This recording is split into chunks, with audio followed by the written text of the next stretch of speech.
Menos de 2 semanas após a morte de Melissa Campos, a investigação foi concluída.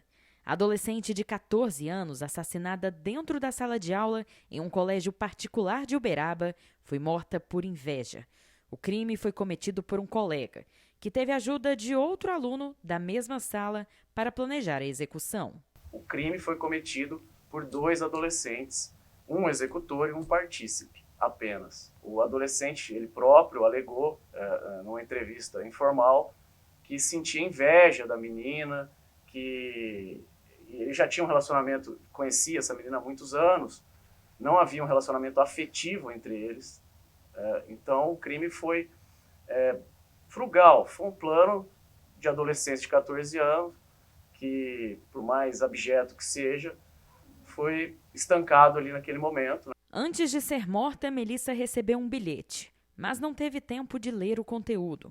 Em segundos, ela foi golpeada com uma faca levada de casa para a escola pelo executor. As câmeras mostram que ele entrega um papel para a vítima, né? E segundos depois, né, começa a desferir os golpes. Essa folha de papel, ela contém algo como se fosse uma sentença de morte, né? Mas para vocês verem como a gente está falando de uma mente muito efervescente. O bilhete falava em morte por estrangulamento. O conteúdo do bilhete confuso, a forma silenciosa da execução e a tentativa de fuga comprovam um nível de planejamento entre os adolescentes.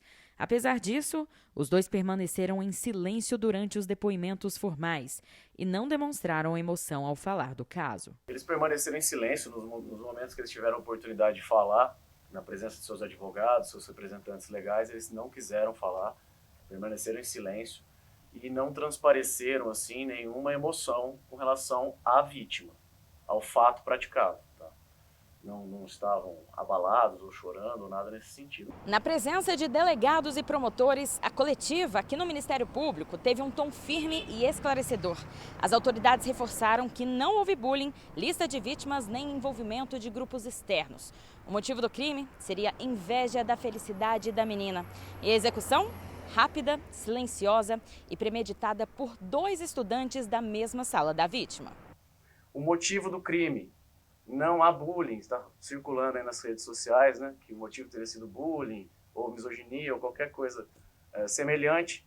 Não foi apurado nada nesse sentido. A Polícia Civil descartou a existência de um terceiro envolvido e também de qualquer ligação com seitas ou grupos organizados. Símbolos encontrados nos cadernos do autor foram interpretados como parte de textos e poemas que ele costumava escrever.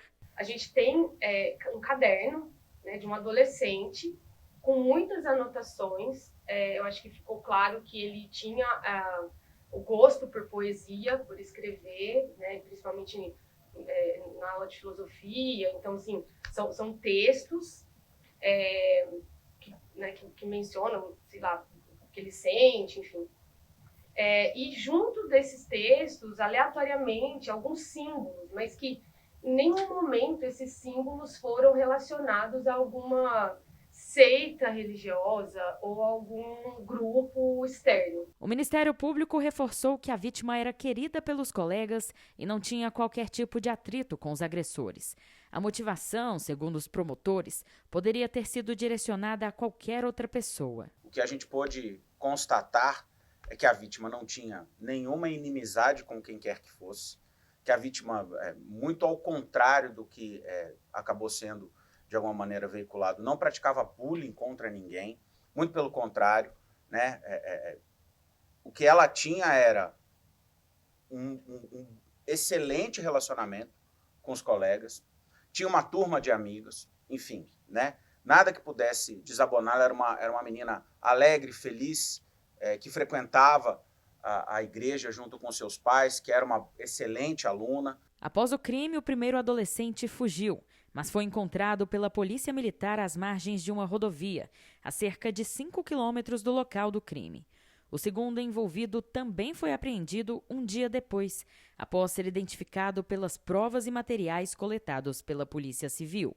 Com os demais materiais recolhidos, pudemos chegar à primeira autoria, que seria o primeiro adolescente apreendido pela Polícia Militar. A partir desse contexto, durante o procedimento, a lavratura do auto de apreensão, conseguimos provas, né, no sentido de vincular o outro indivíduo, né, que seria então um amigo desse adolescente infrator.